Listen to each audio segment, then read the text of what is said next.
Come in. Welcome. I'm E.G. Marshall.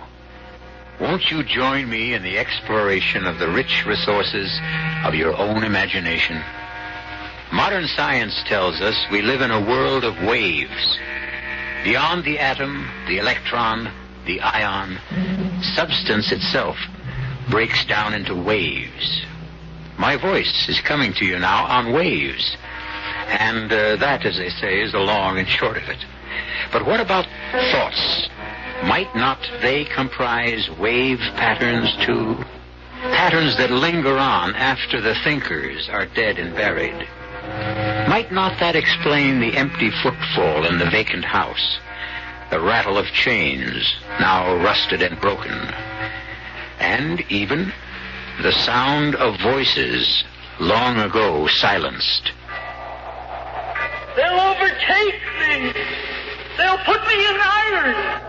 And this time, they'll hang me. No, my dear, no. They can't harm you now. They're all gone. They're all turned to dust long ago. They'd be after me. You'd not want to see me swinging in the wind, would you? No, I wouldn't want to see that. I must have a swift, able ship. In mercy's name, help me. Help me.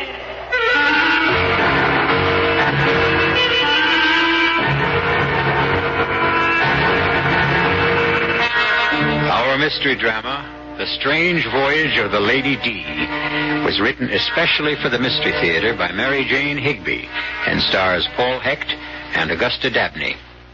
It is sponsored in part by Sign-Off, the Sinus Medicines, and Anheuser-Busch Incorporated, Brewers of Budweiser.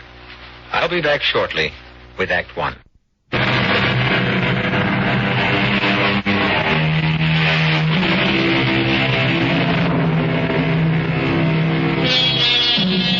The curious adventure that befell the Stevens family would never have happened if Ellen had had her way.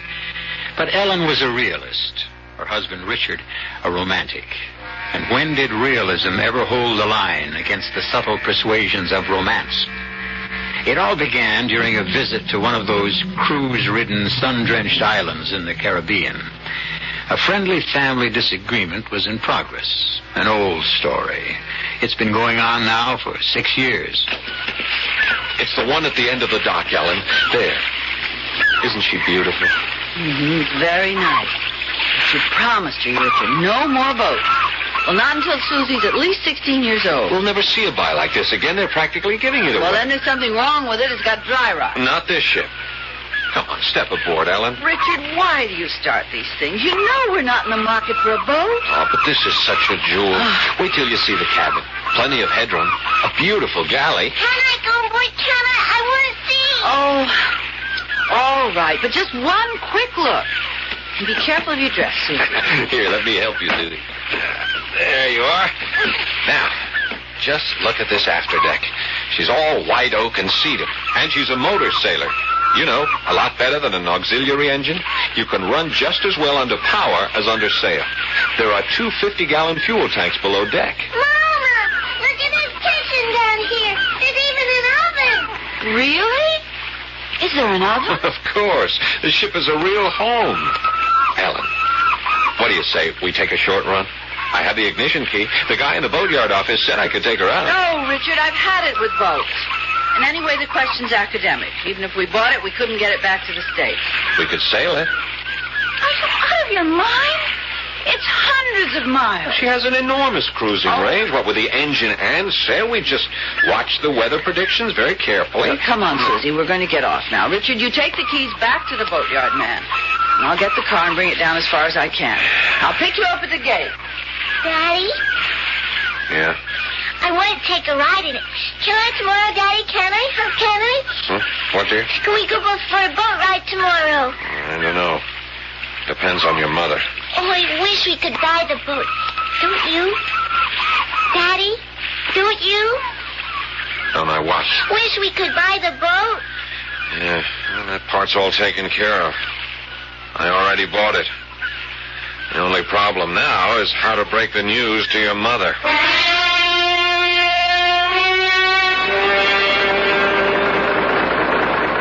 Now, Ellen, you have have to admit, this is the life. Look at that sea. It's like glass. It's too calm. I don't like the gray mistiness that's settling over everything. I won't feel good until we sight land again. Oh, it won't be long now. We were clipping right along when we had the sails up.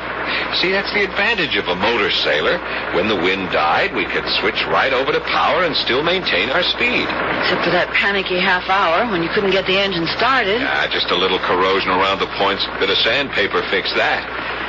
Here, Ellen, why don't you take over the wheel, huh? I want to go and look at the chart.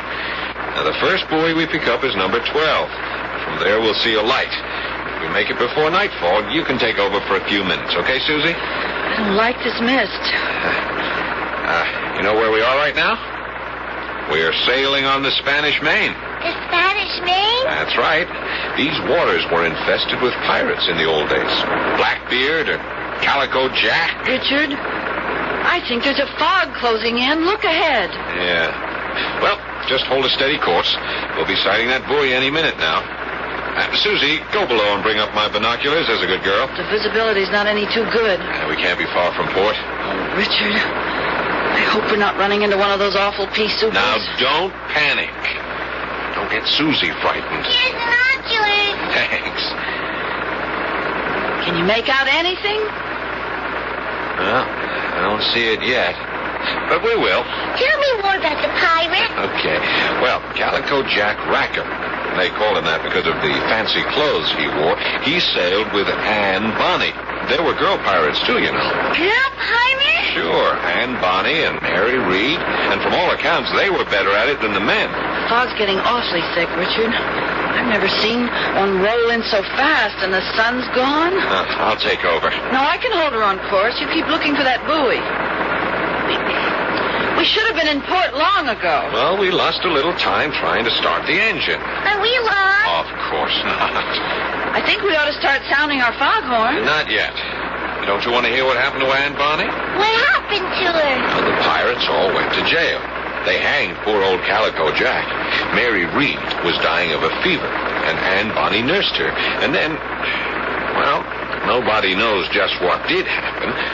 In the morning, when the jailkeeper opened their cell, he found the body of Mary Reed, but Anne Bonny was gone.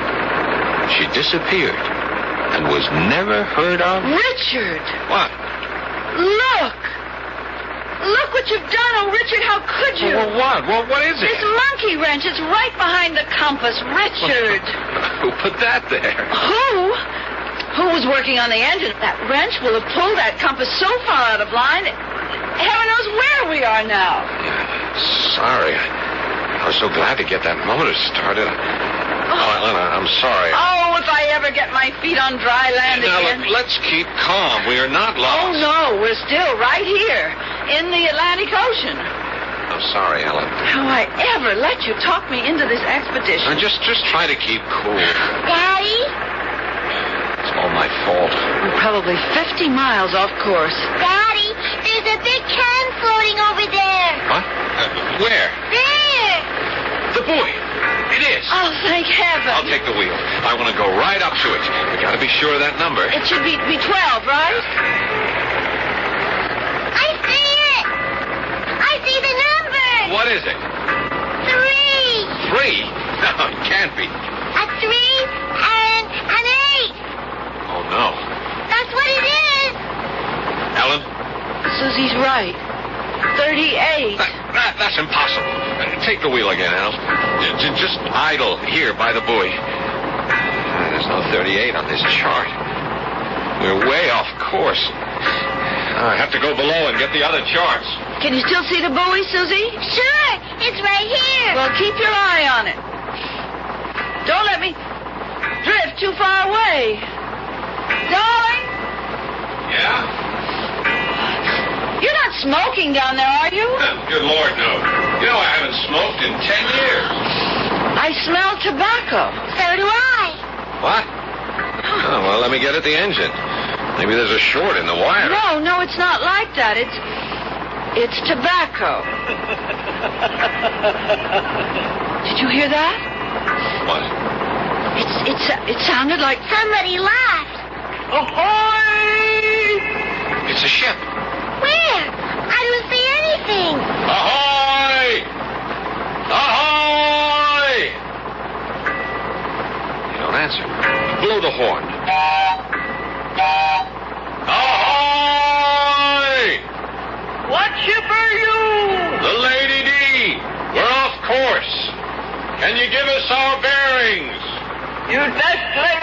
of the night.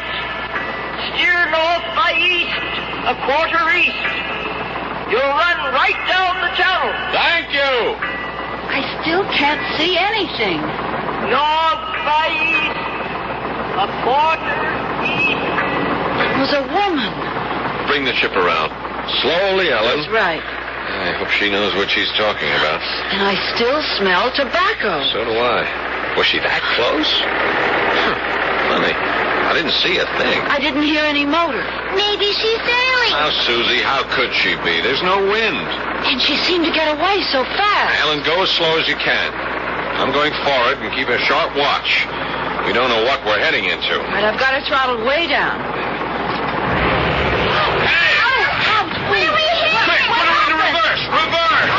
Quick, put her in reverse. We can back off. Now, here, let me try. That's no use. Oh, we've run aground. Yes, and we're stuck fast.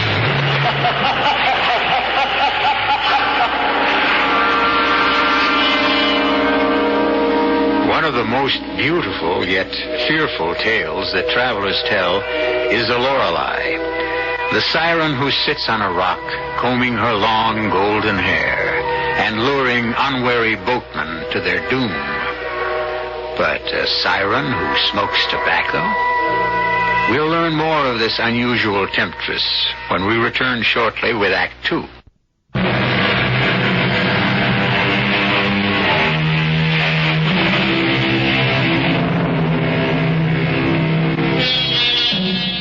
There's nothing so eerie as the feel of a ship gone aground. A living, pulsing body beneath your feet goes suddenly dead. Aboard the Lady D, only Susie slept that night. Ellen and Richard kept an anxious vigil, waiting to see what the dawn would bring. Where were they? How great was the damage to their boats? On the last question hung the safety, perhaps the survival, of the ship and her crew. Ellen, come up on deck. You gotta see this. What, dear? Look at that sunrise. Isn't it magnificent? Oh, darling. You are the one man alive who could run a valuable boat aground in the middle of nowhere and greet the dawn like Shelley. Some sort of ship is sure to pass by. Meantime, this is a great adventure. Mm-hmm. Wait till the tide runs out. That'll be an adventure. This boat's going to roll over on her side. No, she won't. She's built like a sea skiff. They used to pull them right up on the beach to unload the catch. So, give us a kiss, Cassandra. Good morning, darling. Well, I guess I better go ashore and see if I can find a water supply on our desert island. Is this really a desert island? I'm afraid so, sleepyhead. And your father's playing Robinson... Richard, look. Yeah, if I'm not mistaken, here comes Friday. Hello. Good morning. Good morning. Good morning. You are it. What'd he say? I think he said we're early. Early for what? What island is this? Campbell's Island. Campbell's Island? Yes, mistress. I'm Campbell. Oh, how do you do, Mr. Campbell? I'm Richard Stevens. This is my wife. Good morning, mistress. And my daughter. Welcome. Did you say we were early? Yes, yes. Usually September come before she bring a boat. Who? The lady who smoked the pipe. A pipe? Yes, a long clay pipe. You did not see her. No. We smelled her pipe. Is Campbell's Island... I mean, is there a town here? How? Ho, ho, ho. Campbell, the only man here. Oh, we missed the harbor channel. Campbell's Island. I have no harbor. The lady said there was a channel. Oh, yes.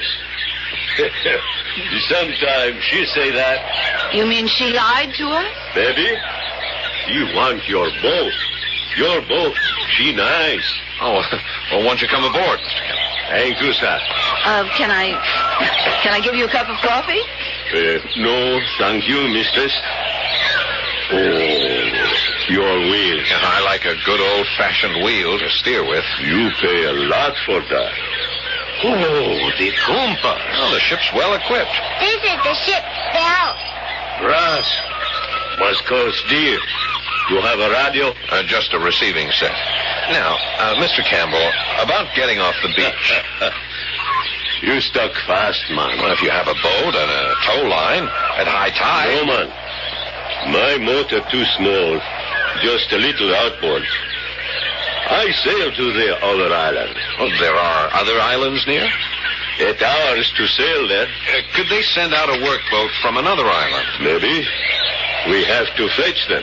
No wireless on Campbell's Island. You mean go in your little sailboat? Oh, no, mistress. You and the child must stay here. My boat is small. If I try to keep a big boat, she take it. You mean The lady with the pipe. Well, now, she has a boat. She ought to be willing to... No, man. Mistress Bonnie have no boat. That's the trouble. She look for a boat. All the time she look. Bonnie? Did you say Bonnie? And Bonnie? You know about her? Yes, but she died 200 years ago. That's what they say. Do you mean that we were talking to a... A ghost? Of course not, Susie. There are no such things. I talked to a ghost. I talked to a Susie, be ghost. sensible. There are no such things as a ghost. Your boat is stuck fast on Campbell's Island. For true? Wait. Yes, but... If the ghost, she don't bring you. How you think you got here?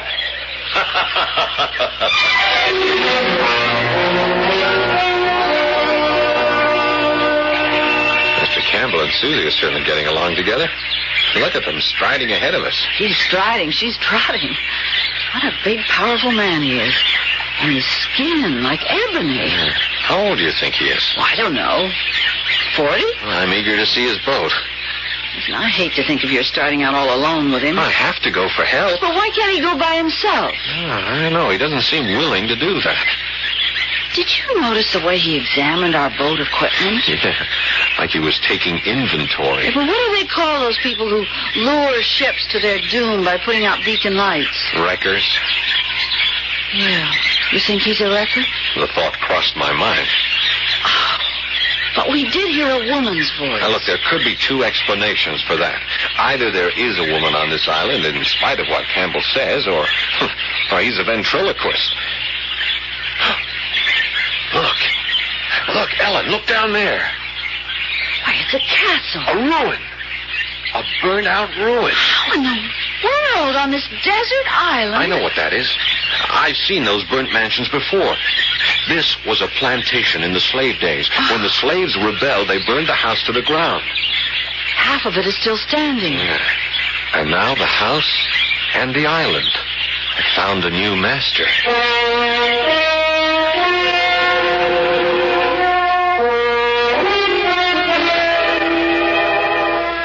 Welcome. You like a drink before lunch? Lunch? Yes, I give you a nice lunch. You like foie gras, caviar, potted shrimp, any kind of wine? Nothing, thank A you. vodka Collins would be just fine. Vodka Collins. Soon come back. Mama, Mr. Campbell says there's an ice-cold spring behind the house and coconuts and pineapples and Hey, look in the corner there. Cast bronze and enormous. A propeller. That's worth a lot of money. And that wheel, it's huge. Must have come off a schooner. What does it say on this plate, Mama? Duchess of the Caribbees. This one says Rita 2. This one is Morning Star at SS. What's this word? The SS Odyssey. Oh, Richard. Yeah. All of ships. Don't wreckers usually murder their victims? Now, Ellen, we don't know that he's a wrecker. You like my house? Oh, it's lovely. I have good life, man. Since I learned to get along with Mistress Bonnie. How did you come here in the first place, Mr. Campbell? I was fisherman. Hard work, no money. One night, she take my boat. I swim to this island. I see all these rich things here on the beach. So I come back in a new boat. She put that one on the Devil's Thumb. What's the Devil's Thumb? Big rock. The devil, He put his thumb up at low tide. Then he pulled it down at high tide. Then up at low tide. He hide it again, just below the water. Along come a sailorman. Up come the thumb, right through the bottom of the boat. The devil, I think he good friend of Mistress Bonnie. Mr. Campbell, you say it'll take all day to get to the nearest boatyard? In my boat. But they have workboat. Much quicker with power. They return here with you in 2-3 hours. Then can we start tomorrow morning? Yes, man. 5 o'clock to catch the tide. I have things to sell very dear. Better than fish. Oh, yes, yes. Better than fish.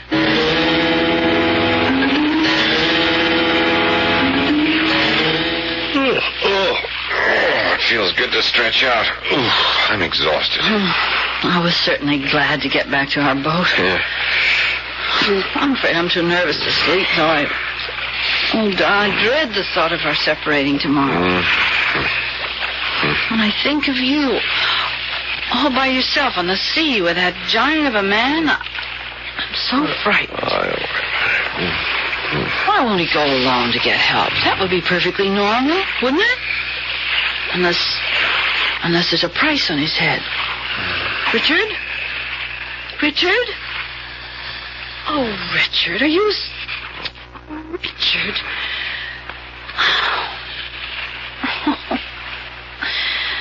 Oh, dear, I'll never get to sleep.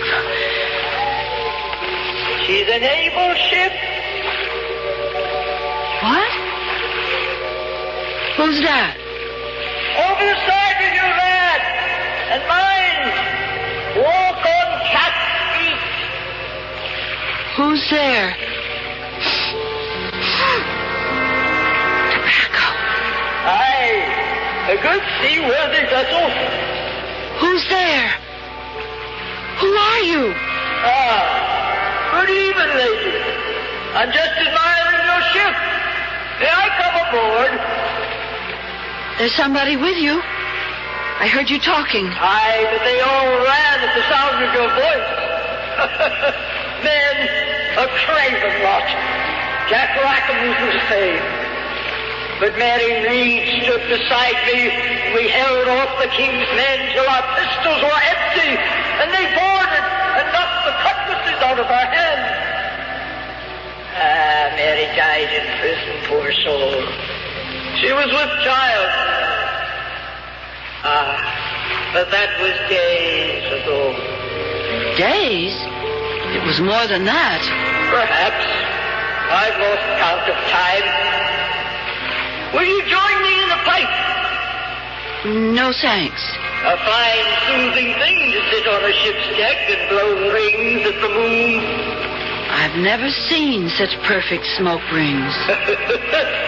Ghosts. Ghosts? Aye. The ghosts of wedding rings I should have worn. Calico Jack called them that. A captivating man was Jack with his black, gypsy wild curls. They hanged him nonetheless. I stayed till Mary breathed her last, And then? What happened? Not all the king's men could ever find out. But come, what will you take for your ship? She's not for sale. Oh, come. I must have a ship. They be after me. You'd not want to see poor Annie swinging in the wind like Calico Jack, would you? No, I wouldn't want to see that, but they can't harm you now. They're gone. All turned to dust long ago. Now put me in iron! No, my dear, no. I must have a ship. Listen, I have something worth hundreds of ships. I'll trade it now for this miserable little craft. What is it? Rackham and I, we sailed with Blackbeard once. Blackbeard? The same. Now, come close, lads. I know where Blackbeard buried his treasure. Blackbeard's treasure? A great treasure it was. The booty from 3 rich Spanish merchantmen, laden with gold and silver. You have a map? A chart? No need. I know where it is. Come with me, lass. We'll slip out on the next time. Aren't you forgetting that you drove us aground last night? A good storm will set you afloat. Campbell says the big storms don't come till September. Aye, but sometimes they do. We'll see to that. So, it's a bargain. You'll sail with me. No, I can't. You'd abandon me then, betray me? No, but I must have it first. They'll be after me. They'll overtake me, and this time they'll hang me. In mercy's name, lass, help me. I can't. There's a great gulf between us, Anne. You're a dream, a figment. And when I wake up, I'll still be here, but you'll be gone. I can't help you because you're nothing. You're nothing but a dream. Anne? Where are you? Come back. Come back.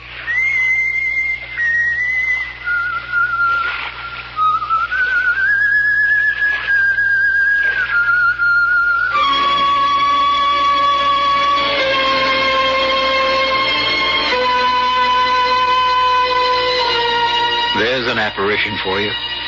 A whistling, pipe-smoking lady with a cutlass at her belt. But why did she leave so abruptly? Was she offended at being called a nothing, a figment?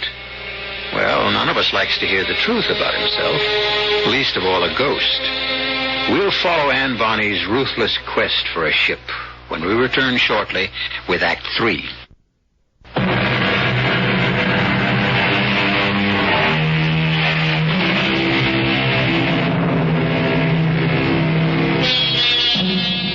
A spectral lady bent on seizing a ship, or a laughing West Indian intent only on gathering up the spoils. Ellen doesn't know which she fears most as she watches the dawn stretch its rosy fingers across the uncharted island where the cruiser, Lady D, lies stranded in the sand. That was a damn good breakfast, Ellen. I had a depressing dream last night. Oh? Well, at least I think it was a dream. Yeah. Anne Bonny boarded the Lady D, and we had a long talk. And I felt sorry for her. She was frightened. That scared ghost, huh? That's a switch. Well, she was terrified. Oh, darling. I hate to see you go off with that awful man in that little boat. Oh, now, Ellen, dearest, you mustn't worry. I wish we could stay together. The sea, it's so treacherous. Campbell's been sailing these waters all his life. Oh, yes. And he's lost 2 boats. He told us. And besides, you're going out in a tiny boat with a criminal. He's not. He gathers salvage. That's all we really know about him. Good morning. She turned now. Time to go. Pass me a line. I'll make you fast to our stern. Touch. Got it. Come up on deck, Susie. Daddy's leaving. Come on, darling. Take care. I want to go too. So do I, but we can't, darling. I don't want to stay here. Morning, Mr. Susie. Good morning. I want to go with you, Daddy, please. Now, there isn't room for us all. Now, you and Mommy take care of each other. Don't go, Daddy. Mr. Susie, you go to my house. You can look at the books, read the pictures. Now, when I get into the boat with Mr. Campbell, we're going to let you free the line and cast it off. Now, see how quickly you can do it. Here I go. Hurry, cast us off. There. Be good now. We'll be back before you know it. Aren't you going to start the motor? No, the tide. She take us out. Then I put up the sail. Oh, darling, you're slicker. A quick shower might Not come a up. chance. Look at that sky. No stormy weather. Not if Aunt Bonnie, she don't whistle up the wind. What? What did you say? No storm. Not if she don't whistle up the wind. She do that sometime. Yes, man. Ooh-wee, she do that.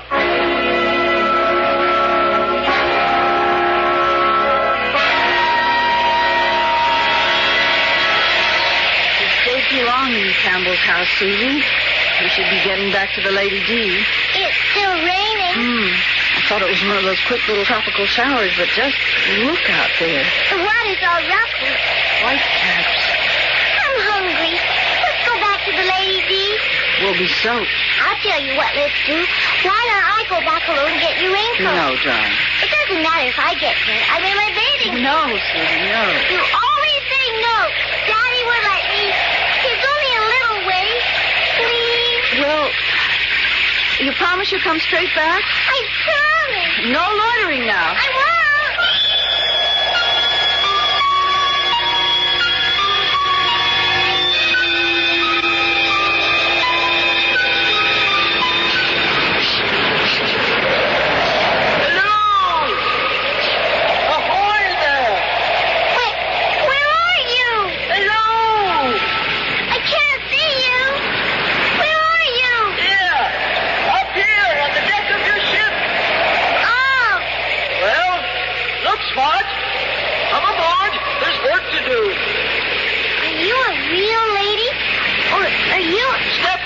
A full great tide is coming. The ship will float free soon.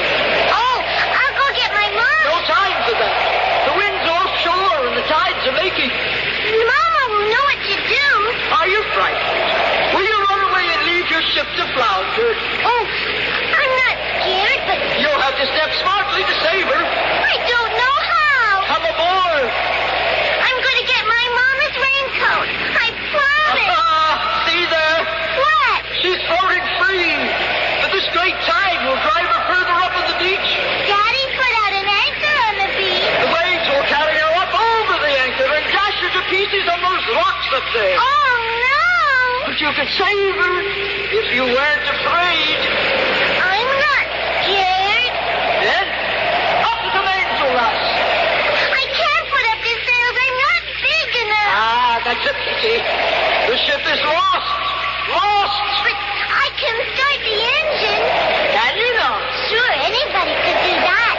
You just turn that little key there. She starts right off. She's saved. Start her up.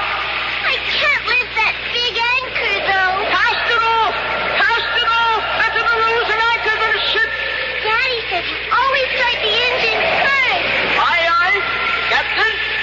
I'm too short to reach the gear shifting. I know. I'll get something to stand on. Here. Daddy's tool chest will do. Now, let's see. He calls this little thing the choke. Hurry. She's swinging a boat. I've never done this before. Now, I'll turn the key. See? She started right off. Now I put the motor in reverse.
disappear like that, can it? Without leaving a trace. Of course not, darling. Mr. Wyatt here has radioed back to the boatyard. They say the authorities are sending out a helicopter. We'll hear from it soon, and when we do, we'll go right to her.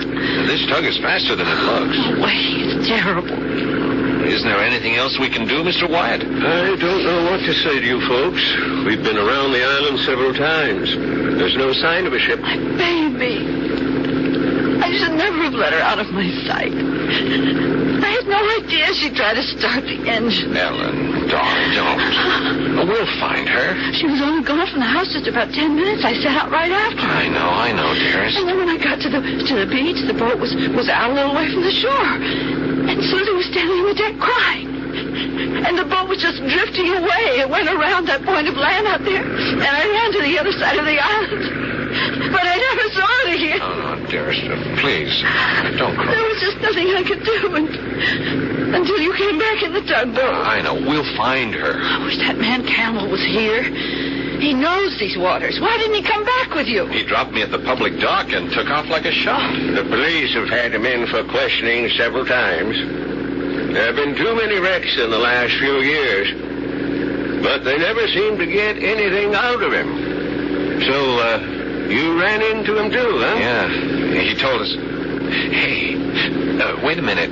What did he call it? That rock, the Devil's Thumb. Yes, the submerged rock. Yeah, do you know where it is, Mr. Wyatt? Well, there's only one I know of, a very dangerous spot, right in the path of a swift current. And sometimes it's, there are shoals to very bad places. Oh, Richard. Mr. Wyatt, Yes, of course. I know about where it lies. Now, we'll run down on it. Best to have a look.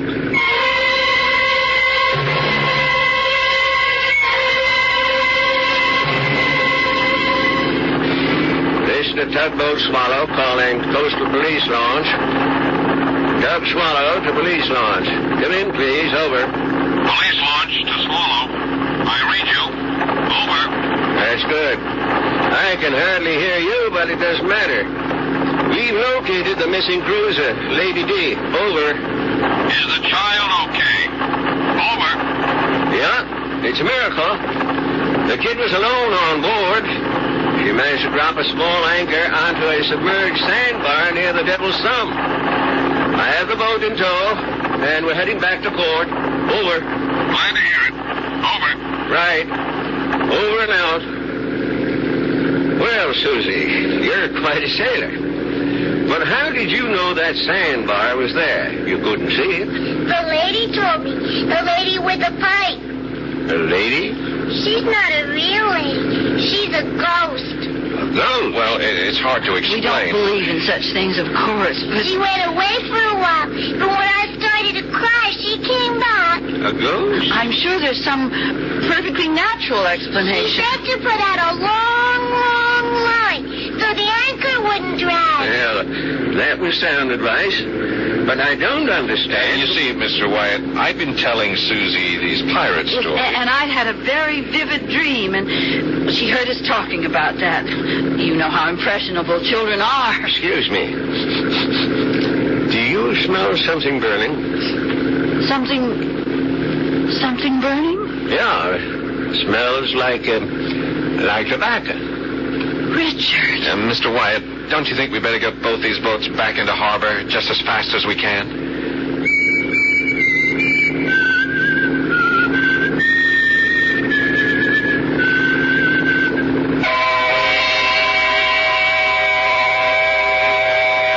Well, those were the known facts of the strange voyage of the Lady D. To this day, Susie insists she talked to a ghost. Ellen believes it was a startling example of the power of the imagination. And Richard has been reading up on the dematerialized nature of modern physics. And he wonders if somewhere in space there exists a vast psychological viewing screen picking up impressions from other times, and through which it was the fate of the Lady D to pass. I'll be back shortly.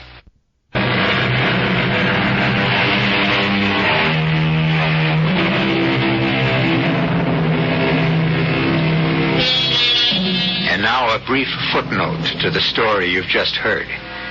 Among seafaring men, there is a belief, as ancient as the art of navigation itself, that when the wind dies down, a sailor may bring it to life again by the simple act of whistling. The mystery concerning the fate of Anne Bonny, as well as her life of piracy with Calico Jack, Mary Read, and the nefarious Blackbeard, is not legend. It is thoroughly documented historical fact. Our cast included Augusta Dabney, Paul Hecht, Corrine Orr, Margaret Barker, and Dan Ocko. The entire production was under the direction of Hyman Brown. And now, a preview of our next tale. Joe. Jane? Joe, there's something crazy going on in this house. Something real crazy. Now, Amy, honey. Joe, listen to me. There's something wrong. Jack says he never saw me before in his life. What? And never proposed marriage to me, and then he did. And his wife, she came to my bedroom with an axe in her hand. For chimney's sake, hold it. Amy, you're not making sense. Oh, I know I'm not, because what's happening here, what's happened to me, doesn't make sense either. Will somebody explain this? A mistake of some kind has been made. A mistake? Your sister, well, I haven't wanted to spell this out in so many words, but since you're here now and can take care of her, Joe, I'm afraid your sister is crazy. Radio Mystery Theater was sponsored in part by Buick Motor Division. This is E.G. Marshall inviting you to return to our Mystery Theater for another adventure in the macabre. Until next time, pleasant dreams.